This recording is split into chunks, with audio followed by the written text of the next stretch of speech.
आज हम lesson plan बनाएंगे, लेसन प्लान नंबर 3 और इसमें हम बनाएंगे, इसका प्रकरण है मानव उत्सर्जन तंत्र। तो हम पहले की वीडियोस में जैसे आप देख चुके हैं वैसे ही दिनांक लिखेंगे, कक्षा लिखेंगे, छात्र अध्यापिका का नाम, विद्यालय का नाम, विषय लिखेंगे, प्रकरण लिखेंगे, सामान्य उद्देश्य लिखेंगे जैसे कि विद्यार्थियों में विज्ञान के प्रति रुचि जागृत करना, बच्चों की कल्पना शक्ति का विकास करना, बच्चों को विज्ञान के प्रयोगों से अवगत कराना, बच्चों में तर्क एवं चिंतन शक्ति एवं वैज्ञानिक योग्यता विकसित करना। विशिष्ट उद्देश्य में हम लिखेंगे विद्यार्थियों, आज हम मानव उत्सर्जन तंत्र के बारे में विस्तृत रूप से अध्ययन करेंगे। ज्ञानात्मक उद्देश्य में हम लिखेंगे विद्यार्थीगण उत्सर्जन तंत्र के बारे में ज्ञान प्राप्त कर सकेंगे, विद्यार्थीगण उत्सर्जन तंत्र के विभिन्न भागों के बारे में जान सकेंगे। बोधात्मक उद्देश्य में हम लिखेंगे विद्यार्थीगण उत्सर्जन तंत्र के विभिन्न भागों का वर्णन कर सकेंगे, विद्यार्थीगण उत्सर्जन तंत्र के विभिन्न भागों के बीच तर्क भी कर सकेंगे। कौशलात्मक उद्देश्य में हम लिखेंगे विद्यार्थीगण उत्सर्जन तंत्र के विभिन्न भागों के बारे में समझ उत्पन्न कर सकेंगे। शिक्षण विधियों में हम लिखेंगे व्याख्यान विधि, लेखन विधि, प्रदर्शन विधि और प्रश्नोत्तर विधि। सहायक सामग्री में हम लिखेंगे श्यामपट्ट, लपेट फलक, चौक, डॉस्टर, संकेतक इत्यादि। उत्सर्जन तंत्र एवं उत्सर्जन तंत्र के विभिन्न भागों को दर्शाया हुआ चार्ट, मॉडल, फ्लैक्स कार्ड इत्यादि। पूर्व ज्ञान में हम लिखेंगे विद्यार्थीगण मानव उत्सर्जन से संबंधित सामान्य जानकारी रखते हैं। प्रस्तावना प्रश्न में हम लिखेंगे छात्र अध्यापिका क्रिया, विद्यार्थी अनुक्रिया। प्रश्न 1 लिखेंगे क्या आपने गन्ने का रस निकालते हुए देखा है? जी हाँ, हमने गन्ने का रस निकालते हुए देखा है। गन्ने का रस निकालने के बाद गन्ने का बचा हुआ भाग क्या कहलाता है? तो अवशिष्ट पदार्थ कहलाता है। बच्चे बताएंगे।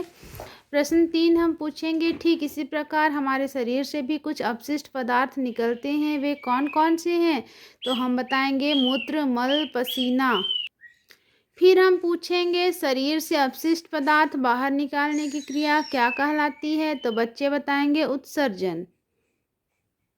उद्देश्य कथन में हम बताएंगे कि विद्यार्थी आज हम लोग उत्सर्जन तंत्र के बारे में विस्तार पूर्वक अध्ययन करेंगे। प्रस्तुतिकरण, पाठ प्रस्तुतिकरण करेंगे। शिक्षण बिंदु, छात्र अध्यापिका क्रिया, विद्यार्थी अनुक्रिया, शिक्षण सामग्री या विधि, श्यामपट्ट कार्य और मूल्यांकन। उत्सर्जन, वह विधि जिसके द्वारा अनुपयोगी पदार्थों को शरीर से बाहर निकाला जाता है, उत्सर्जन कहलाता है। और विद्यार्थीगण ध्यानपूर्वक सुन रहे हैं। नेक्स्ट हम शिक्षण बिंदु लिखेंगे, छात्र अध्यापिका क्रिया लिखेंगे, विद्यार्थी अनुक्रिया लिखेंगे, शिक्षण सामग्री या विधि लिखेंगे, श्यामपट्ट कार्य और मूल्यांकन, जैसे हमने पहले लिखा था वैसे ही। फिर हम लिखेंगे उत्सर्जन, वह अंग जिसके द्वारा उत्सर्जी पदार्थों को शरीर से बाहर निकाला जाता है, उन अंगों को उत्सर्जी अंग कहते हैं। उत्सर्जी पदार्थ, विभिन्न प्राणियों में निम्न प्रकार के उत्सर्जी पदार्थ पाए जाते हैं। पाचक, शरीर से अपचित पदार्थों को मल के रूप में शरीर से बाहर निकाला जाता है। श्वसनीय, श्वसन क्रिया द्वारा अशुद्ध वायु CO2 को शरीर से बाहर श्वसन अंगों द्वारा निकाला जाता है। मानव में उत्सर्जन, मनुष्य में उत्सर्जन का कार्य विशेष अंग किडनी, वृक्क के द्वारा किया जाता है। मनुष्य में 2 किडनी, 2 मूत्रवाहिनी, 1 मूत्राशय एवं 1 यूरिथ्रा पाया जाता है। वृक्क या किडनी, वृक्क का रंग लाल, भूरा, सेम के बीज की आकृति के समान संरचना, उदर गुहा इधर उधर स्थित होते हैं। वृक्क के चारों ओर पेरिटोनियम नामक झिल्ली का आवरण होता है। इस झिल्ली के द्वारा वृक्क उदर गुहिका के पृष्ठीय द्वार से जुड़े रहते हैं। फिर हम यहाँ बनाएंगे उत्सर्जन तंत्र का डायग्राम। फिर इधर लिखेंगे श्यामपट्ट कार्य में उत्सर्जी पदार्थों के प्रकार, पाचक और श्वसनीय। फिर हम इधर लिखेंगे मनुष्य में वृक्क का आकार 10 सेंटीमीटर लंबा, 5 सेंटीमीटर चौड़ा एवं 3 सेंटीमीटर मोटा होता है। वयस्क मनुष्यों में किडनी का भार 120 से 170 ग्राम तक होता है। दोनों किडनी समान दशा में स्थित नहीं होती। दाईं किडनी बाईं किडनी की अपेक्षा कुछ नीचे की ओर स्थित होती है। किडनी की अवतल सतह पर एक गड्ढा होता है जिसको वृक्क नाभि कहते हैं। वृक्क नाभि। अब वृक्क नाभि किसे कहते हैं उसके बारे में जानेंगे। तो वृक्क नाभि से मूत्रवाहिनी एवं रीजल सिरा बाहर निकलती है और रीनल धमनी किडनी के अंदर प्रवेश करती है।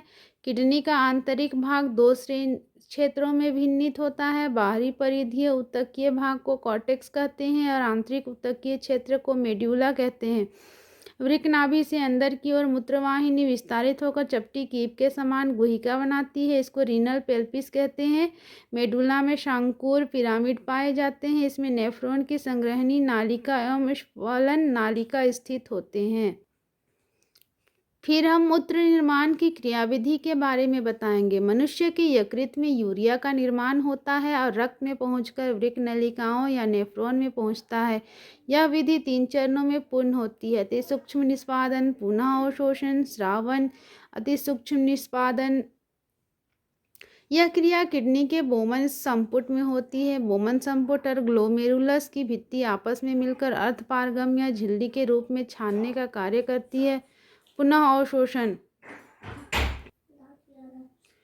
अति सूक्ष्म निष्पादन, पुनः अवशोषण, स्रावन। अति सूक्ष्म निष्पादन यह क्रिया किडनी के बोमन संपुट में होती है।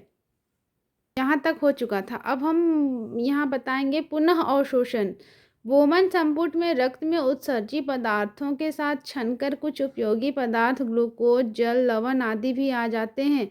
मूत्राशय से आवश्यक अनुसार मूत्र को शरीर से बाहर निकाल दिया जाता है। पुनः अवशोषण की क्रिया नेफ्रॉन के स्रावी भाग में होती है।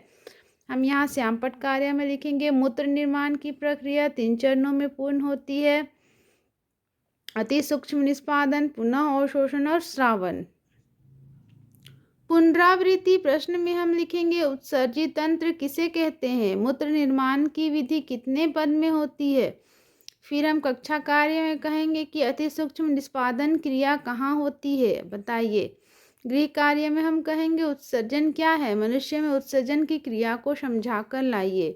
पाठ समापन। तो इस प्रकार आज हमने मानव उत्सर्जन तंत्र के बारे में जाना। अगली कक्षा में दूसरे विषय का अध्ययन करेंगे।